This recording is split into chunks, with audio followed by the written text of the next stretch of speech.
कुर्बान अबड़ो है को सेवन जो जुआरी उन्हें असां FR कराई कूड़ी FR कराई असांजा पैसा मुझे भाणजन जे शोरूम जो उनके चई मां नौकरी वठी ॾींदुमि पोइ हुन असांखे आयासीं FR कराई फुरजी या कहिड़ी बि असां आयासीं ज़ामन करायो सेवन कोर्ट में पोइ उते चयूं त तव्हांखे सही ॾियणी पवंदी लकी में असां जेॾी महिल लकी आयासीं ॿ कारियूं असांजूं 3 कारियूं हिननि जी प्राइवेट माण्हू में कुर्बान कंबराणी भान SHO ऐं करीम खोखर लकी इहे ॾाढो बीठा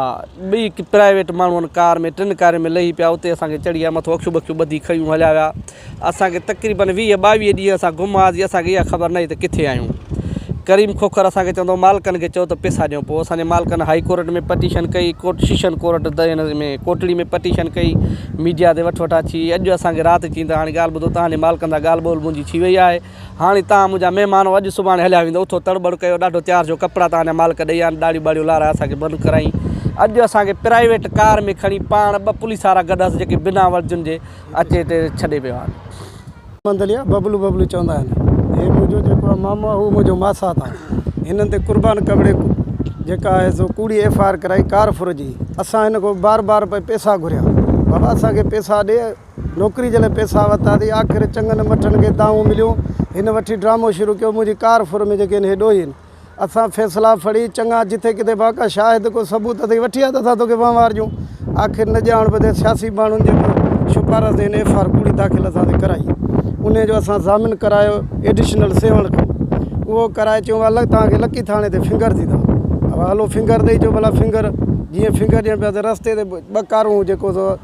ज़बरदस्ती अचे असां हिनखे अब्दुल करीम खे सुञातो कुर्बान कंबराणी खे ऐं जेको कुर्बान अबड़े खे हींअर जेके असां खां पैसा वरिता आहिनि करीम खोखर वरिता आहिनि असांजे मालिकनि खां 5 लख रुपया वठी हाणे असांखे छॾियो अथई बहरहाल अलाह ख़ैर करे असांखे कोर्ट सगोरी में उमेदु आहे हाई कोर्ट बि आहे असांजी 6 तारीख़ रखियल आहे असां सां इंसाफ़ थींदो उन खां पोइ असां एंटी करप्शन वेंदासीं सुप्रीम कोर्ट वेंदासीं करीम खोखर खां पंहिंजा सोन पैसा सामान हर शइ वठंदासीं पंहिंजा 5 लख बि वठंदासीं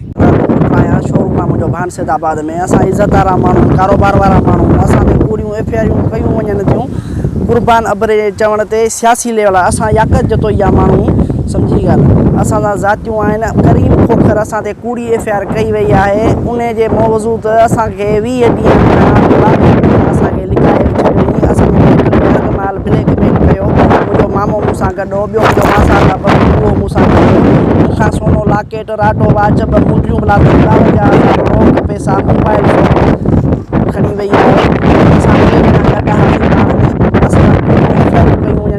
असांखां 5 लख रुपया मुंहिंजी अमड़ खां वरिता अथसि असांखे 20 लख रुपया कुर्बान अबड़े खे नौकिरी असांखे मिलियल चवण ते असांजो FIR कयूं असांजो हाई कोर्ट में केस आहे सुप्रीम कोर्ट में केस आहे शीशन में केस आहे कोर्ट असां हिनखे कोन छॾींदासीं असां सां ज़ातियूं कयूं वञनि थियूं असां सां बेवाजिबी आहे सो मुराद शाह खे वज़ीर आला खे DIG खे IG खे हैदराबाद खे त असां सां नाइंसाफ़ी बंदि कई वञे असां सां हक़ कयो